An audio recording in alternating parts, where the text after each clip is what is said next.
Yes, guys, live inoenda mboivhurira mafans emagafa. Arume toziva kuti artist wenyu munomuda mani. Dai tati titori maartist nesuka. Pamwe dai tichitomudefenda wamadefendera munomuita. But zvakuboa guys. Zvakuboa. Because ndikutraya kurikola chakazoita nditange kutaura zita riya pamalive angu. Ndimi ndaitongozviitirawo malive angu. Ndobva matanga kuuya nezita iroro. Ndobva ndataura experience yangu naye. Nawo makuda kuti ndifile kunge inini ndakatoita chitadzo kuna Mwari ndichiziva kuti Mwari zita rekuti Mwari hatange naW. Pakati Mwari hapatange naW. Mwari hatombonzi Wallace. Musarambe muchita mistake yekufunga kuti inini ndichamira o ndicharegreta zvinhu. Ndosaka muchiona ndichizongowedzera. Ndakati fuck Winky D fans. Handamboti fuck Winky D. Ndakatuka mafans ake. Why? Mune hunhu hwekungoisa zita remunhu uyauya pese pese chero risiri necessary guys. Zvakubohwa maunderstand. Hatina chatinombonyatsonyengerera strike kana munhu ndakambokuudzai kuti inini kana munhu ndakaemba naye 5 years ago kana song isati yabuda handina chekumirira wangu and handina chekunyengerera for friendship. Isi vamwe tiri mamuslims. You guys need to know kuti tiri mamuslims.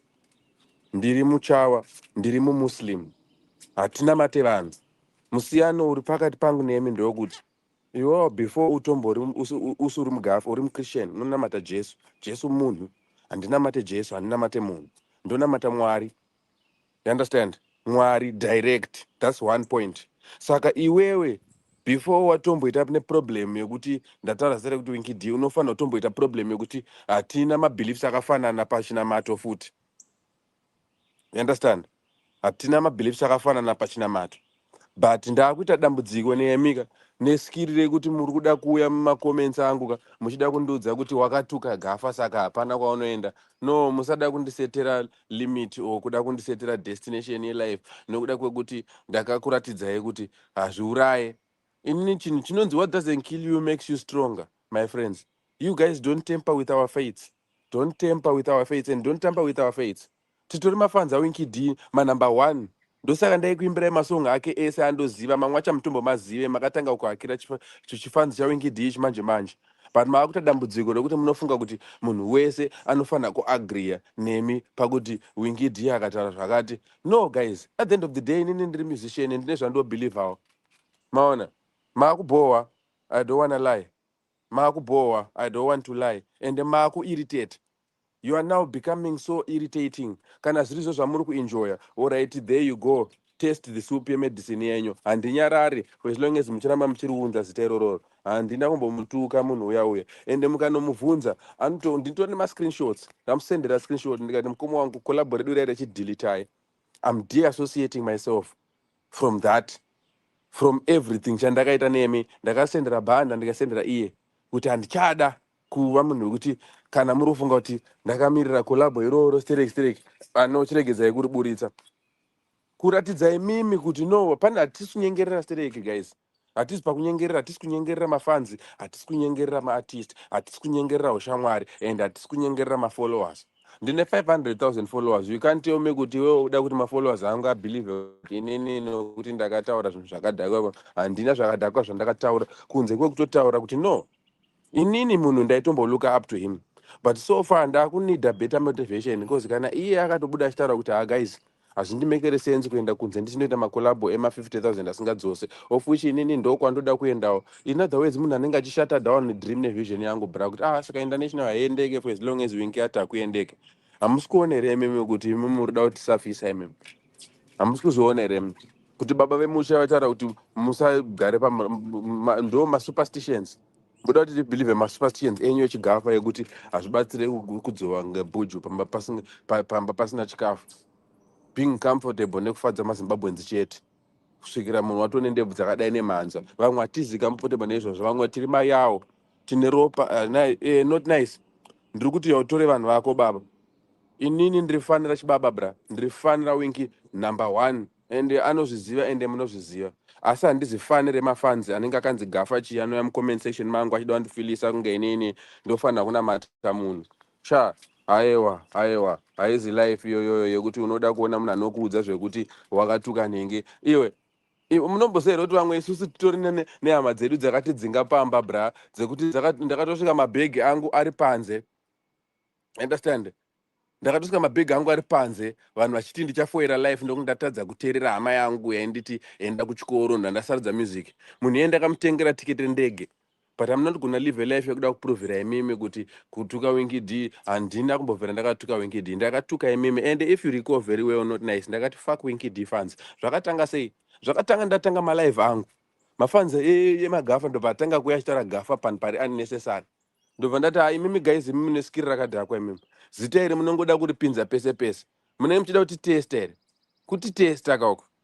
It's not nice, you understand, it's not nice. Isusu hatina mate vanhu guys, ndaramba ndichikudzokorodzerai, ndiri mumuslim guys, ndinoti la ilaha illallah muhammadur rasulullah, there is no other god except God. Saka never sha there's only one being to be feared, and this God guy. Saka never try to make me feel like I should be afraid of y'all guys. Nema ne toxicity yenyamunayo guys. No guys, no guys, no guys. Isusu vamwe ati believe in what you believe in. Ndakudzai musiyano uri pakati pedu ndewekutoti usati watotarisa tarisa religion. Ndiri muslim guy, hatitye.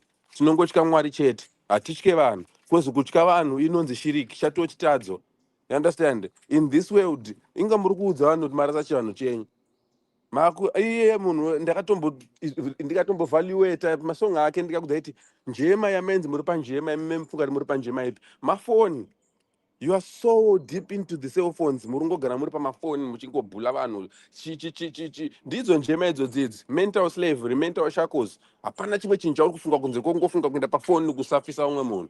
Guy, vamwe takasumukira pamafoni waya ndosaka uchitoona tigara tiri online, mind you, but hatitozombokanganwa kuti Mwari ndivakaita zvepossible, hatikanganwe Mwari guy. Ini ndakutoona kuti no, Zimbabwe yese chinhu chandakaita ndakadeclare kuvepo kwaMwari pandiri. The test is not going to be easy, guy, because the Satan wants me to give up. Remember, ndini same guy akachallenge Passion Java.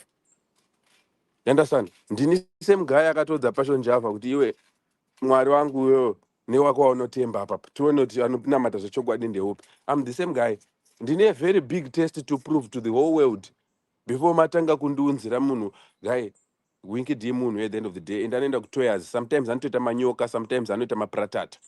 Same nemanyoka andotomboitawo kana ndikadya zvakadhakwa. Munhu anotomborohwawo neflu. Imimi moda kuita kuti titye munhu.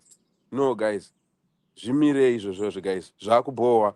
I don't want to lie, zvakubohwa. Kana simple thing ndotongozipostera mafans angu chimbonipewa madola. Ya waomerwa wakatuka gafa. Man, ma strategy esa aiwa no man, musarise pese pese zita iri. Musarise pese pese zita iri. Harikwane pese pese. Zvakubohwa, mave kuirritate. You understand? Mave kuirritate. Makuita dambudziko rekupesanisa rinonzi mheyaniso muchitsveyamisa mugwagwa. Vamwe titori bo ndogara ndichikuudzai hatitye, ende usadhibhe kuti ndiri kutogara kunoku ndiri kutofidha bro. Handisati ndambobuda ndichiti ndipewo chikafu. Vangani venyu vanotya kubuda muZimbabwe kuti vanotsvaga greener pastures. Inini handisi kushanda kaini. Handisi kuenda ku9 to 5. Ndiri kuita music still, but I'm able. Unombozunza ndozvikwanisa sei? Ropa rakasiyana wangu. Vamwe tine ropa reushe. Munhu ane ropa reushe munhu wekuti haafi akarara nenzara. You understand? Ndikurarama munzvimbo yekuti munoshudwa vanhu, ndinonzwa pfuti dzichirira. Munhu wandosheya room naye ari kutopora, bullet rakubuda ane mamanzi. Ndichizibvunza kuti ko kana ndiri ni next iwo woda kuti ndife nditye zvimwe zvinhu. Munopenga, mune dambudziko because ndikuona kuti mese makamirira downfall, but haisi kuzouya. You understand? Nokuti why? Ndakakuratidzai kuti ndotemba naMwari. Guys, vamwe vachienda kun'anga, vamwe vachienda kumaprofita, inini ndinongonamata. Musasaize kunzi muchawa guys, because kuva muchawa time kumachawa ikoko kune vanhu vanobata mushonga zvisingaite, but inini ndakatoona zvisiri necessary. Unombozati pandandiri married ndaitodzwa newife yangu achiti unoziva kuti chimwe wangu iwe une problem yekufunga kuti kana usingaende kumang'anga kushamwari dzako hadziendewo. Ndaingolafa off so, but hazvinambobvira zvambonditempta kuda kumboendawo kudzin'anga. Temptation yangu ndinoiziva inini. Temptation yangu, I always say it. Mwari vanogara vachindisvitsa pakuti ndimbonzwa kuda kuvarasa so. But pese pandosvika ipapo ndinovhunduka kuti iwe washayei, ende pandinongozviramba chete ndinosumuka zvisingaite. Guy, hanzi uyo ari kuti iko, imimi ndimi mune dambudziko. Handichisina nguva yekuda kutarisa vanhu vasingazvifari. People don't love themselves. Ndakwirira palive panapa kungoadresa mafans emagafa. Ndataura kuti igafa address. Vanhu vane mazita akanzi magafa. Regerai kuuya mucomment section mangu nezvinhu zvenyu zvamunotaura zvekuda kundishaisa mufaro. Nokuti munotozviziva kuti handinyarare. Makuda attention yangu pasiripo. You understand?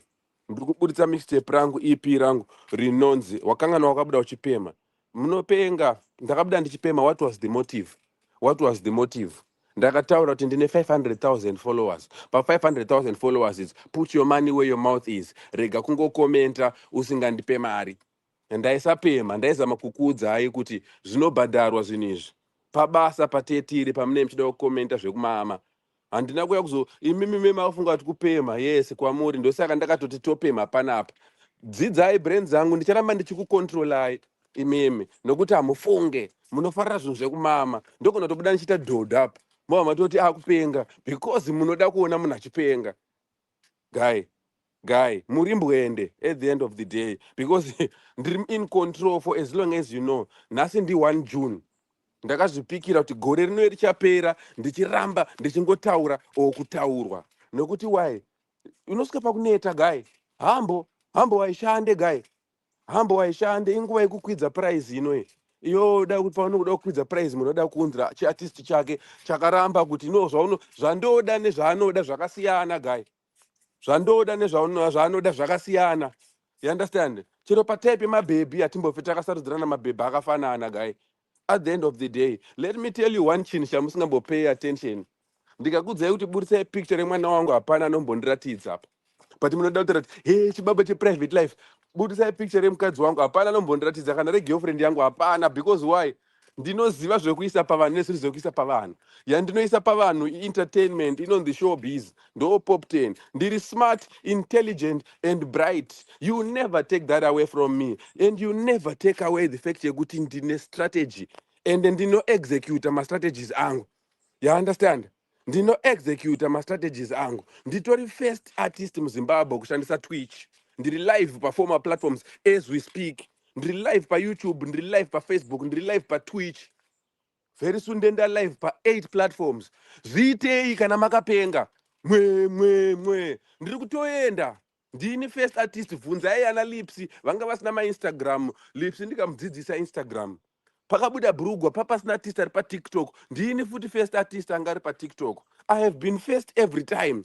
But maruva angu antombo machemere because handisi munhu anoda kunamatwa, anoda kutyiwa. Ndosaka ndisina selfishness. Ndosaka ndichipa Captain Britain collabo muchiti akushaya zvekuita. Motoona zvichitoendeka. Maakuboa guys. Maakuboa. You understand? Kunyanya vanhu vane mazita akanzi gafa. Maakuboa. Because hatina mbotuka artist wenyu. Ndakati imimi miswai. Hunhu hwenyu hwamakuita hwekuda kuti isusu munoda kuti tifile kunge notataura zvakadai pamusoro panhingi. No guys. Jesu anotaura nezvake nevanhu vangani. Sei musingamboti wakatuka Jesu uchadoni. Vanhu vanoshora Mwari vangani. Sei musingamboti washora Mwari uchadoni. Vanhu vangani vanoshora Mwari. Sei musingamboti Winky D ndiye ega kunzi ukashora unodona. No guys, especially usina kumushora. Wamisa mafans ake kuti regerai kumuchita kunge Mwari. Guys, mazuva ano aya mukasazvitarisisa chimbozibvunzai kuti after AI chii chichauya. Nyika yakunoguma iyi. Ngwarai munamate, mukai, vhurai maziso, mukufokasa nezvinhu zvisiri izvo. Zvinhu zvakutonoendwa imimi muri busy nye. My friends, my family, my brother, my sister, you are busy defending someone every day on live, on TikTok, on Facebook, making somebody else's daughter life miserable for somebody who never reaches out to you. Hey, chibaba cheprivate life, but chikatobuda chichienda pastage chinenge chakakwindimara achimbokuti yes. Unodada nekuvhairirwa. Unodada nekuvhairirwa. Isusu tinobuda tichikukwazisai. How many times you seen me in town ndichipa vanhu vanotambura zvimomomo zvichidididi makambozi acknowledge? No. But panguva yandakatanga kutaura zvakadhakwa zvinoitwa nevanhu ndakunzi anopenga. Alright, ndichakupengerei kusvikira mazobvuma kuti no benzi rinofunga, because at the end of the day hamupengerani nelevel randotoita rekuti ndokwanisa kuzvibhadharira ndega futi ticket rendege. Inini mofana kumbobvunza mamwe mapromota akambozama kundibhuka. Mofana kumbobvunza. Ndokupa example yeZimfest. Zimfest yakambouya ichifunga kuti ndapera inini before yakandaidza pafadza mutengi. Alright, example first time ina handinyada kutaura mazita ka, because chichokwadi kana chiri chokwadi, chokwadi chinosanganiswa nechokwadi. Ndabatwa naKing Alfred. King Alfred vanyatsondona ndaita munhu wenyama. Mfana wangu iwewe ndoda kuti uye kuUK, but ndikakunza kuUK ka kubva nhasi kusvikira ufe ndindega ndichikunza kuUK. Ndikati zvikanzi dhiri riri ndinaro naKilatina Bazuka nani. Ndikati ina handina kupusa kunge Kilatina Bazuka. Handivhunduke UK, handisi kuda. Ndobva ndaramba. Guess what? Ndandabatwa naKC, rest in peace KC. Poptain ndiri kukuda kuUK. Ndobva ndaramba. Because why? Ndaida show ine musoro, ndanyatsoziva kuti no level rangu pana parakaipa. Ndandaona maartist ese kubva kuna Mutukudzi sura kuna Gafa racho vachipefoma mumaho. Ndikati inini ndoda kupefomera vanhu more than 10,000. And opportunity yakabva yauya Zimfest ba. Ndobva ndatora Zimfest ndikanopefomera vanhu more than 10,000. Guy, look what happened. Ndakabva ndatozoona kuti no man, ukabvunza vanhu veZimfest vega vakatotexta manager wangu wandai manager naye nguva iyoyo atori nemamessage Zimfest echiti wangu everybody ari kuuya kushoka, ari kungoti tiri kuda Poptain, tavinga Poptain, tavinga Poptain. Japreza tachida tavharisa show but Poptain ngaavharisa. Ndikati ini ndoremekedza vakuru vangu, handisi kuda kuvharisa show, Japreza ngaavharise show nokuti ndozvazvazviri. Ndakaramba kuitiswa iyoyo. Ndobva Japreza avharisa show tikadzoka. Look at what happened. Pakaita kagore ndichitange ndisiri kurira. Zimfest iya hameno kuti vana Anita vakavhunduka UK here vakanofa kuzviendesa vega kuUK vachinzi vanogadzirirwa mavhiza vasiri kubhadharwa. Zimfest yakunditanzi Poptain tikukuda kuZimfest but uchabhadhara tiketi rako rendege wega, isusu tiri kungokuofa vhiza. Ndikati makambonipa mazimara akawanda, this time makuda kuti ndiuye mahara. No, garai hativhunduke UK guys. Ndo pandakazoona Prince Nathan achitouya ndandiri pakati pekunegotiata dhiri rekuti either Zimfest or Prince Nathan. And thank God Prince Nathan has been there with me ever since. Prince Nathan Entertainment akandisumudza tikaenda kuUK. Understand? Zimfest yakaona mfana aita muchiuno ikauya tikaibhagura futi mari inotenga ndikangonopefuma futi kuZimfest. What's my point? Mirai muone zvimwe zvacho zvandiri kutaura. 2017 pamamonya ipapo to Rockefeller aronga show andifonera Poptain, ndoda kuti uye kuUK but manje nati ari kupisa, uchapefuma here zvokuti uchafadza vanhu kudarika nati ndandamuti muri kuona mukuru wangu handivhunduke UK. Ipapo ndasati ndatombokuenda, torai nati muende naye nanaSoja Love. Ndobva atanga kufonera vanhu vese vangu vari around me. Mfana wako akapusa ari kuramba kuenda kuUK. Ndikati inini handingamboendesere competition ini kuti inini muda kuti ndinzi ndinokunda nati ndinati inini ndiri Poptain. Ndobva ndaramba. Rockefeller anga ari motaked yangu yekuZimfest achiconfessa akati zimfanari ndakarishora raramba kuenda kuUK but now ndakagara naro mumota, zvese zvaakati zvichaitika zviri kuitika. Ndichimuudza Rockefeller ndichimutsiura rega kutaura nenyaya dzemasmall house ako, because one day I'm gonna be kuUK ikokoko mukadzi wakati afila nge ndaizvisupport. And exactly it happened. Akati do you know Poptain akambozvitaura. You understand? Mirai muone nyaya dzangu dzine direction. Inyaya yekuti dzakawanda. You understand Brighton? Iwo ndiwo tori nedambudziko rekuda kutanga kuti munhu anopenga ndiwe usinganzwisisi. Because kana ticha vachitaura taitombotiwo maticha anopenga guy. You understand? Ndini uyo Rockefeller waya 2017 ndaramba kuenda kuUK. Ndiri kuzarama kutaura nyaya yekusati yepandakaramba pese, right? Kuti muone kuti ndakasikwa sei. Ndakazongoenda kuUK kwacho. Zimfest yakazongondaidza futi H2 after yambofunga kuti no apa handikodzere kubhadharwa. Ipapo yakandibhadhara futi. Rockefeller 2017 ndakamurambira kuenda pamamonya ipapo to 2021 ndandinaye kuZimfest ndichitomuudza kuti wazviona kuti hausiri wewe une simba rekuendesa UK ndinozongoenda still. You understand? Let's talk about USA. Vanhu vauya Mirinda Mirinda ari kumwa Minute Maid raisi ndobva vatanga kusaina petition ndandine show kuAmerica 2023. Haiwa hatidi kuona vanhu vakadai so kuno kuAmerica vangati vabloke sei. Promota manje ndobva avhunduka arohwa nehana akati Poptain ona zviri kutaura vanhu vari kuti hanzi ukauya kushow vachaita so. Ndonamudza kuti uri kuona kuti shi ini handifarire vanhu anoita zvinhu zvekudhauta. Muprofita wangu Rasulullah sallallahu alaihi wasallam vakataura kuti dama yaribuka, leave that which makes you doubt. Saka handichada kuuya kuAmerica. Levels akandifonera, Poptain ukuramba kuenda kuAmerica uri serious ere? Ndandati ingori America. You understand? Promota iyeye same akazondiendesa kuFogo de Chao kunonitengerera mazibeef 2024 25 ndadzokera kuAmerica, not nenzira dzake nenzira dzangu dzaigadzirwa naMwari dzimwe. Point yangu ndeyekuti amana ndakapiwa chipo chekuti imimi munoona zviri apa, inini ndineka kuona zviri uko, and as long as ndichiona zviri uko hamumise life yangu. You understand? You understand? Handisi hanzi une kangu kakusarongeka so kaonako kana uchiti waitora mari dzinotenga dziri kupi dzacho unopenga here wewe? Inga ndiri kuzama kukuonesai kuti vangani vamakamboona kunoku kana vaartist vamakaona vakanzi akaenda kuAmerica kana kuUK akasatsvaga basa. Indiri panapa ndiri kuita music guy, ndiri kurekodha, ende ndiri kurekodha ndichingoita mashow ndichiita sei. I believe in myself so much.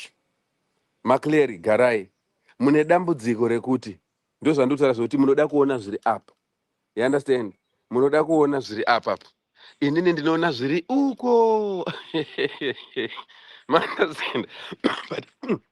But anyway, ndikatanga kupindura comment section ndo paipa nditangira maproblems ekubuda musaga, kubuda munyaya.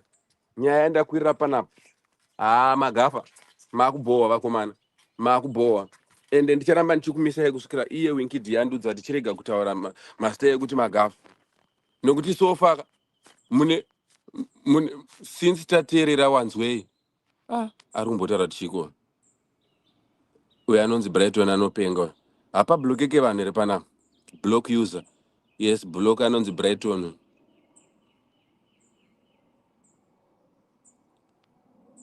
Ndiri kutokudzai kuti muZimbabwe mese hapana artist ari kushandisa Twitch. Inini ndiri kuishandisa. But zvinhu zvese zvizvo zvamumbozvi acknowledge hamumbozvi acknowledge.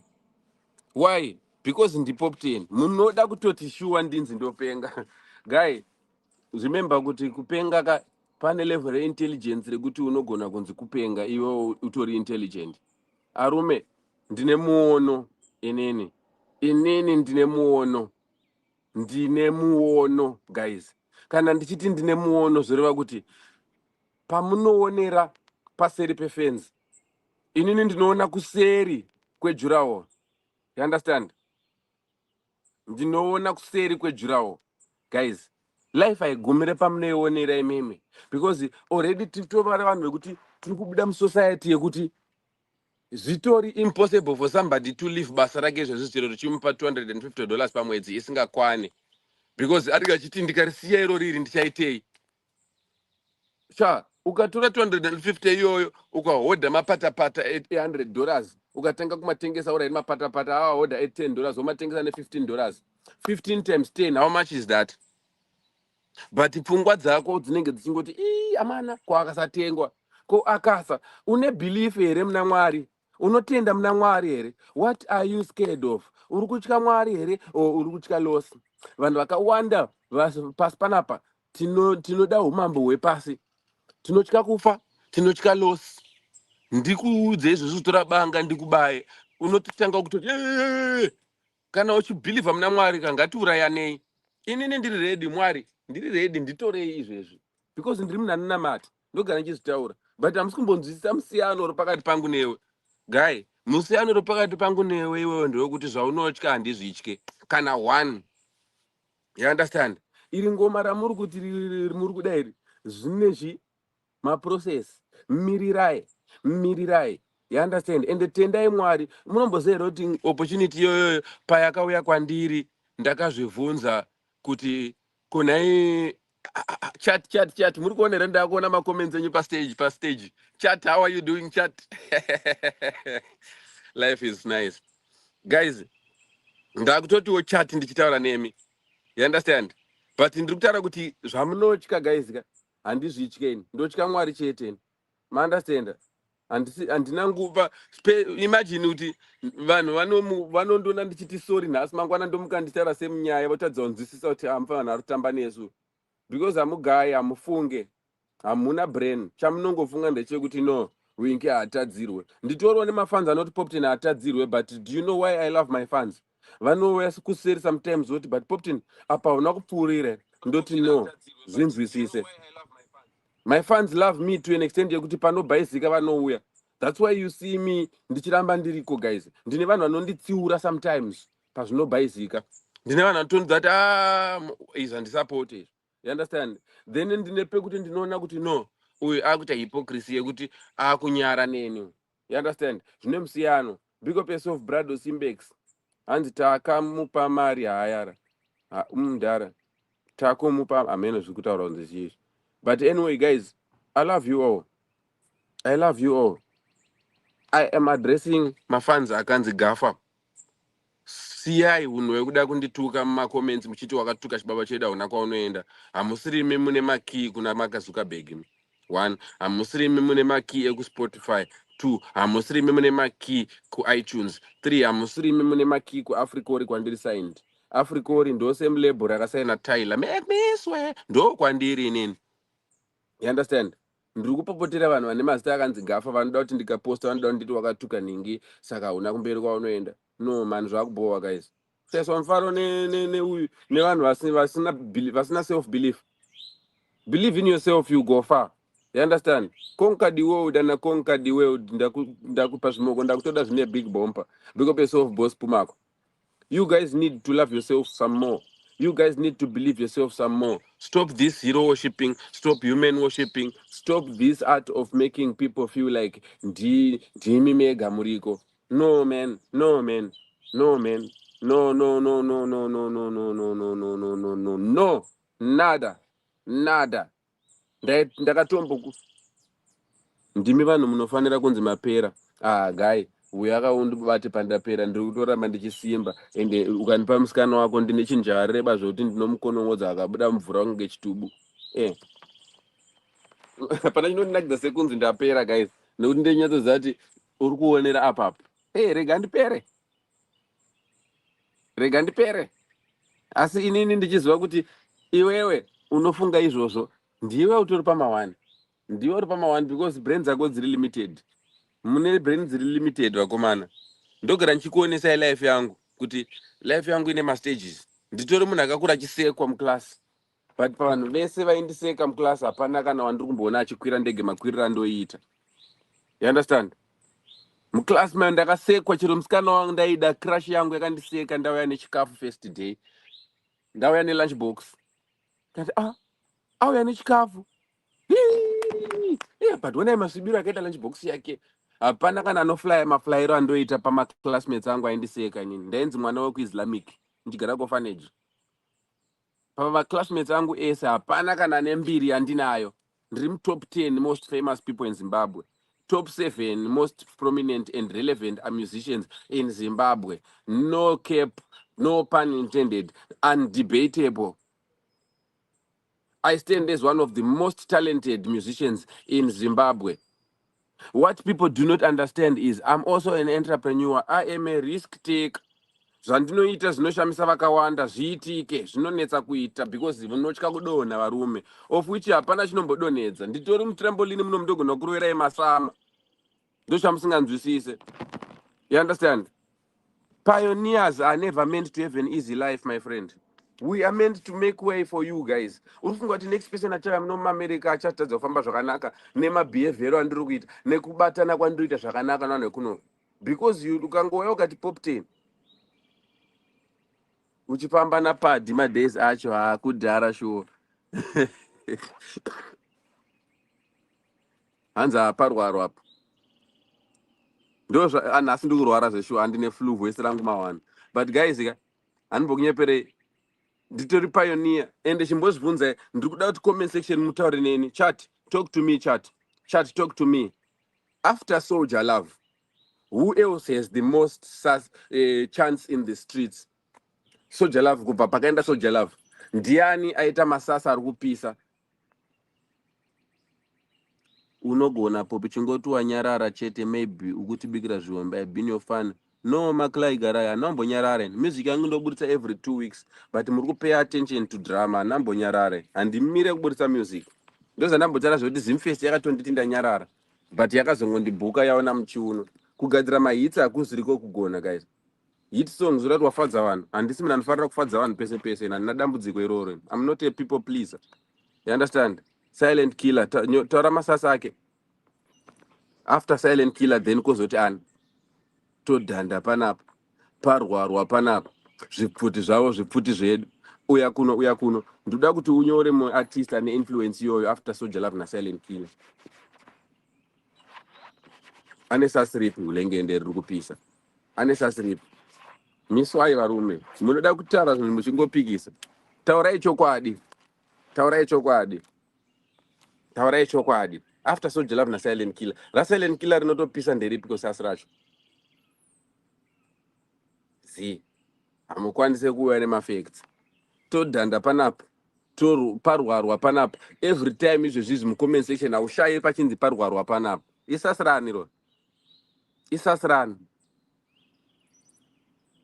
isasirani ndiri trend seeta vakomana bviravira isasirani. Pane kateam kakutopisa kanotonzi mabvirawira but ndiani akazvitanga?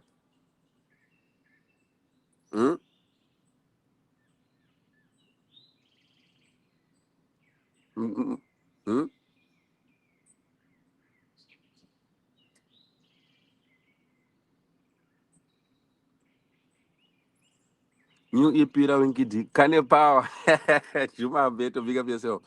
New EP Winkid unorona say it's good guys. Sounding good. I love it. But the problem nema fans kuti vanoti uona kuti vanenge vakuvhunza question iyoyo kuti vakute kuti onzi watuka chibaba watuka Winki. No guys, handina pandakambomtuka mukuru uyawe. Big up yourself Michael Denopo Chikanga. You understand? Big up yourself Michael. Yes guys, remember this titori pa Twitch. Yes mfesi wa Mega T. Uriseiko. Chimbovaudzawo kuti kwa Mega T kwakutori nemaartist eko aipisa bra ndisingatomboonekwe bra. Vaudzawa kuti zviri kuitika muZimbabwe ndazvijaira pane panguva yekutoti kuwadzana yese ndaisatomboonekwa bra. Kuwadzana yese ndaisatomboonekwa bra. But ndiani ariko izvezvizvi kuwadzana kwacho. Vanotonyara kutaura kuti Poptain itomuziva because amana ndabva kure nekushorwa. Mwari vakatogadzira life yangu yakadaro because vanoziva kuti time muranda wangu anokura musoro ende ndokura musoro zveshuwa inini mukazondipa chimuti chacho chese hapana anozoshandisa. People know their temptations. Inini I think I got too much pride. You understand? So I believe Mwari havamboitedi wakazomboita but pese pandendiri ndine situation inondihambula. Remember kuchoose sport kwaipisa vanani handina kungopa buda here still.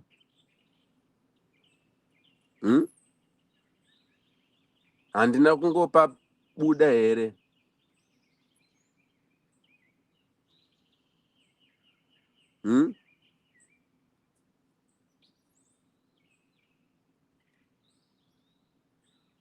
Ndakamgopa buda still.